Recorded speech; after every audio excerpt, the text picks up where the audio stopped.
अस्सलाम वालेकुम। आज हम बना रहे हैं चाट पापड़ी। मैदा 1 कप, ज़ीरा आधी चम्मच, तेल 3 चम्मच, नमक 1 चम्मच और पानी हस्ब ज़रूरत। हमें इसकी डो बनानी है थोड़ी सख्त। पहले इन सबको आप मिला लें अच्छी तरीके से। तेल को इनको सबको इसमें डालकर नमक डालें, फिर तेल डालें। इस तरह से देखें, सारा तेल इसमें डालकर उसको अच्छी तरीके से मिला लें नमक को।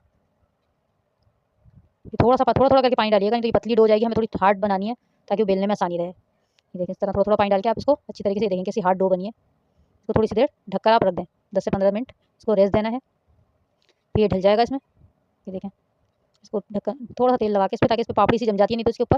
इसको थोड़ा सा तेल लगाकर आप इसको रख दें। चारों तरफ इसके तेल लगा दें अच्छी तरीके से। बहुत ज़बरदस्त बनती है पापड़ी। आप बनाएं और उसको स्टोर कर लें, पूरा रमज़ान चलेगी। बारीक से इसको बिल्कुल बेलना है। देखिए, बिल्कुल बारीक बेलना, जितना आप बारीक बेलेंगे उतनी ज़बरदस्त वैसी क्रिस्पी बनेगी। देखिए, इस तरह से आप कोई गिलास से या कोई भी आप